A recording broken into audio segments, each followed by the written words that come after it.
Today we are here to explore the areas of center-state relations. Now, we'll divide our topic in three parts. First, I'll be dealing with legislative relations, and then in the second episode, we'll be dealing with center-state administrative relations. And in the third lecture, we'll go for the center-state financial relations in India. As we all know that India is a federal country, but if one tries to explore the provisions of the constitution, it may be revealed that India is more a unitary one than a federal entity. Center-state relations lay the foundation for exploring the nature of federalism in India. Let's start with the basic foundation of federalism, that is Article 1, Clause 1 of the Constitution. What it states? It states that India, that is Bharat, shall be a union of states. Nowhere it has been enumerated that India is a federal country. So it is union of states containing many of the federal and non-federal features. What are its federal features? As like other federal countries of the world, India is having a written constitution. It is the largest constitution of the world. It is partly rigid. It has made quite a good blend of rigidity and flexibility. Indian constitution has extensive distribution of powers between the center and the states. We have an independent judiciary and we have an upper house, that is Rajya Sabha, Council of States, which represents the states. What are the unitary features of the Constitution of India? Indian Constitution has tried to create a very strong center. It is a centralized federalism. K.C. Ware called it as quasi-federal system. Often it is said that it is basically a unitary state with certain federal features. India encourages an uneven distribution of power. In the 7th schedule of the Constitution, there are 3 lists. Union list, containing 99 items like foreign affairs, defense, armed forces, etc. State list containing 61 items, public order, police, etc. And concurrent list containing 52 items containing civil and criminal procedure, divorce, marriage, etc. Now, other unitary features are residuary powers remain in the hand of the center. In India, residuary powers are being given to the center, making the center a very dominant entity. Indian constitution is partly rigid. I have already told that. Why it is partly rigid? Some of its provisions are quite flexible to be amended by a simple majority of the members present and voting in the Indian Parliament. Only simple majority, that is more than half of the members present and voting on that very date. Some of its provisions can be amended by the 2/3 majority of the members of the Parliament present and voting. Very few provisions are there, amendment of which requires consent of the states. Indian Constitution provides for single citizenship. In USA, there is dual citizenship. But in India, we are only Indians. We are neither the citizens of Bihar, Orissa, Uttar Pradesh, West Bengal. We are only the Indians. There is an unequal representation of states in Rajya Sabha. For example, whereas Andhra Pradesh sends 18 members, Tripura, Arunachal, etc. sends 1 each to Rajya Sabha. Bihar, West Bengal sends 16, whereas Maharashtra sends 19, Himachal Pradesh, Uttarakhand sends 3 each to the Council of States. UP sends 31, whereas Haryana sends 5. That is, there is an unequal representation of states in the Council of States. There are certain other unitary features. Right, the Parliament enjoys exclusive right to change the name, territory or boundary of the state. A governor is appointed by the President, who often acts as the agent of the centre. He is the head of the state, that is the constituting unit of Indian federalism. Dominant authority of the Parliament has been well established. There is a single integrated hierarchical judicial setup with Supreme Court at its apex and High Court and other district sessions court subsequently below this. In India, there is only one constitution for the entire country. Only Jammu and Kashmir by Article 370 can make its own constitution. In USA, there are constitutions of the states also. Now, let's come to Article 2 and 3 of the Constitution. Article 2 stipulates regarding admission or establishment of new states, which says that Parliament may by law admit into the Union any new state. That is, it remains with the Parliament.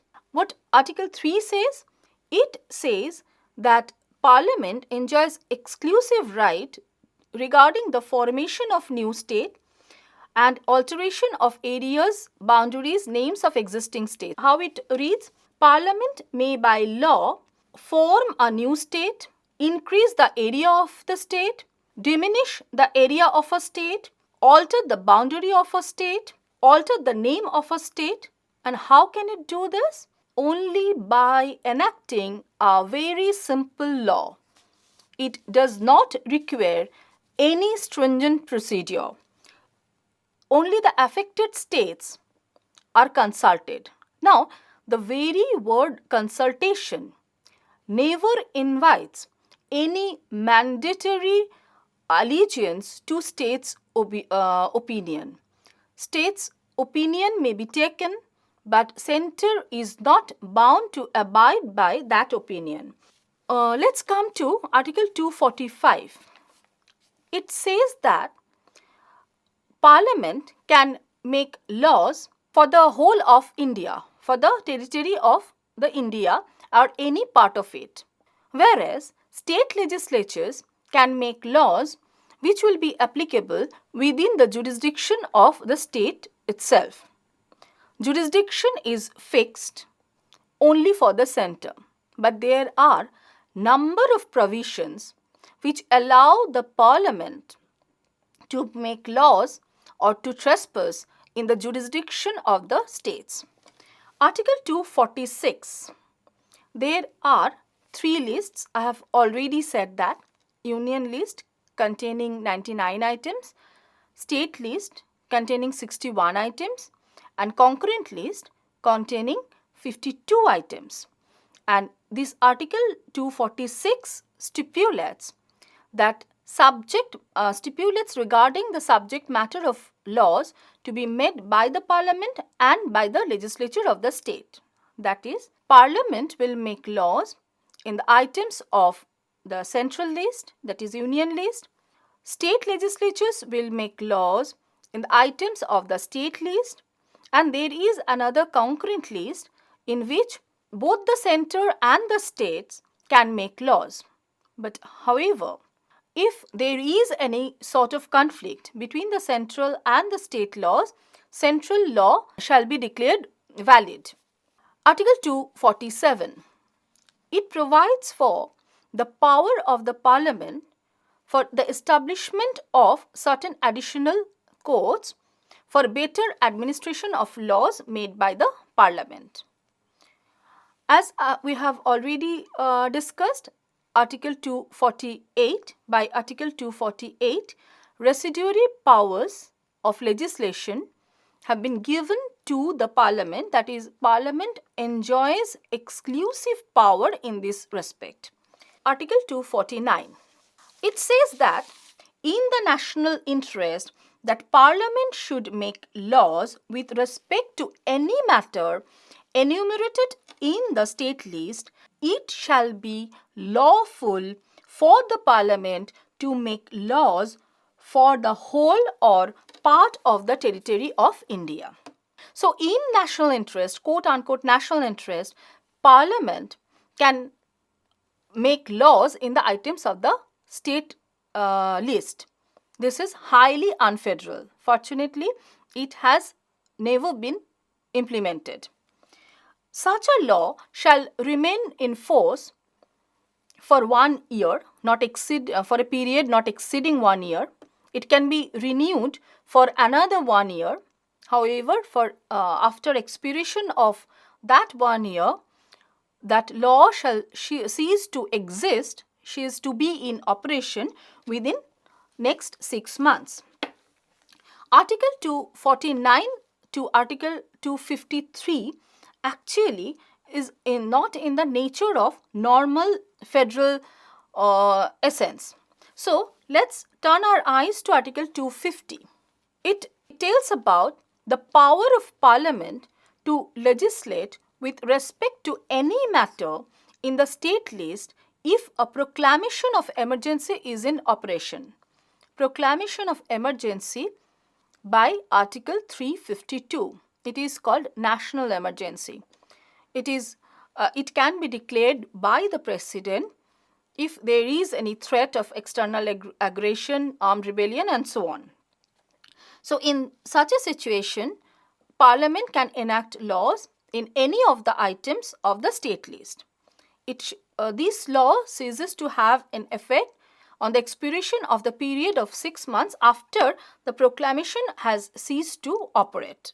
Now, so far as Article 249 and 250, these articles are concerned, once the laws are made in any of the items of the state list, even if there are state laws, the state laws shall not be in operation during the period when Parliament has enacted law.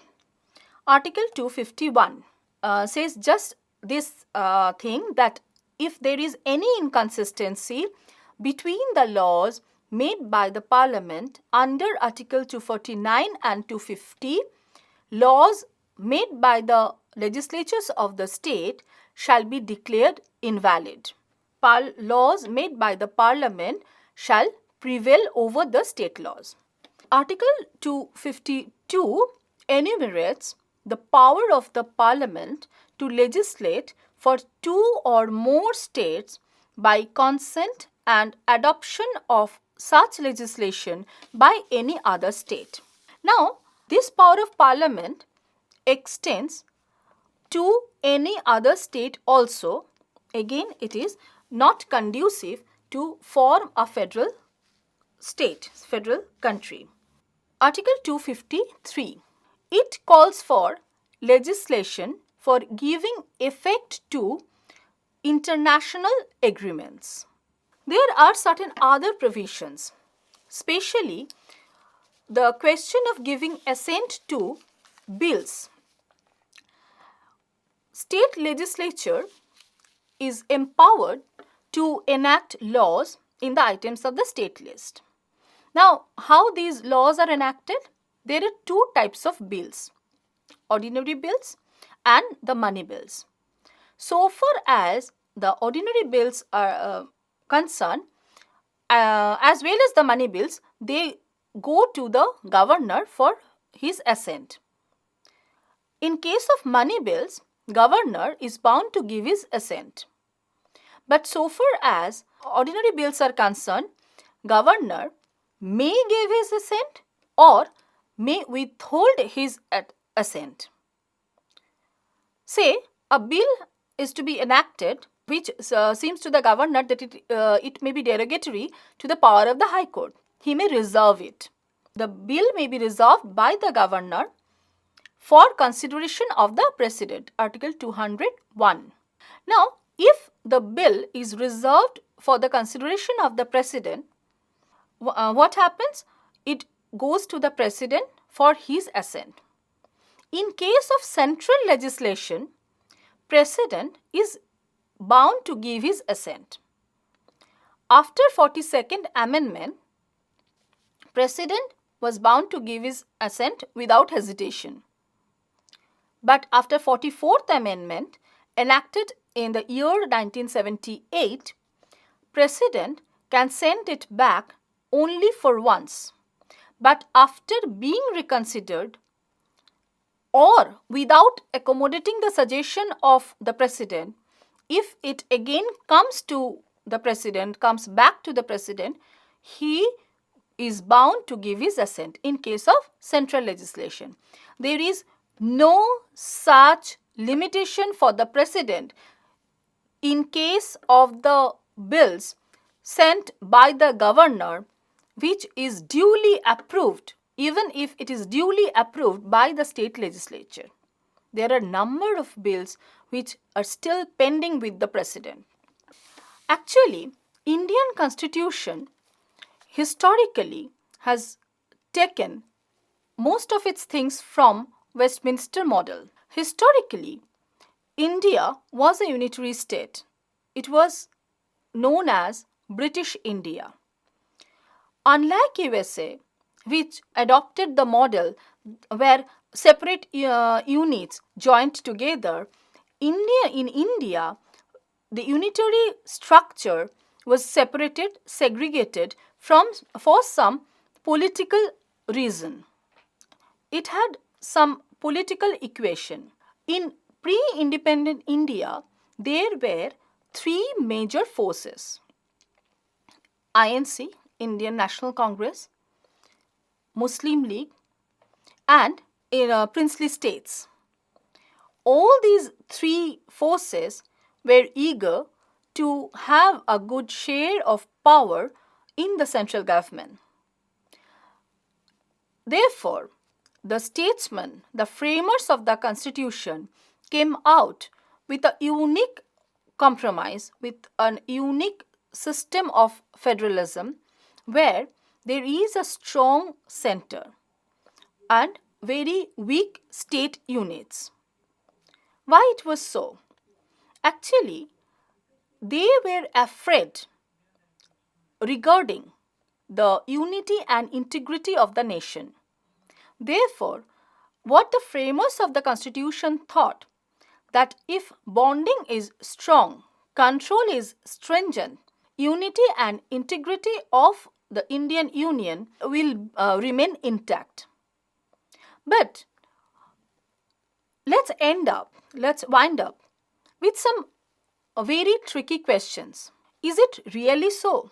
Then why are there so many claims for smaller states? Why there are regional imbalances both in terms of economic and social development? Why people, especially in the border regions, they are suffering from the feeling of deprivation?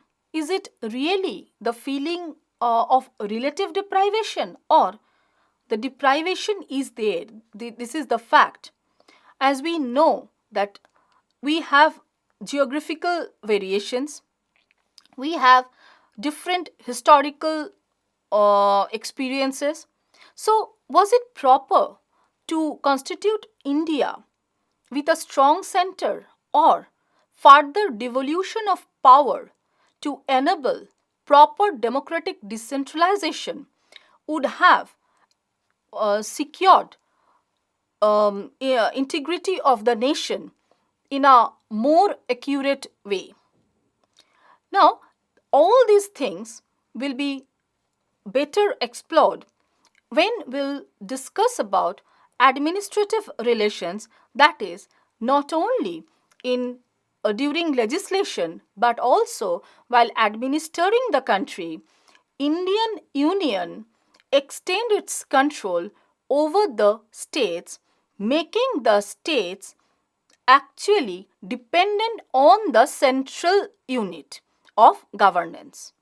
This is all for legislative relations, which establishes dominance, central dominance over the state units of legislature, that is the state legislatures, making India an unfederal entity. It is not exactly federalism, it is a blend of federalism and unitary model of governance.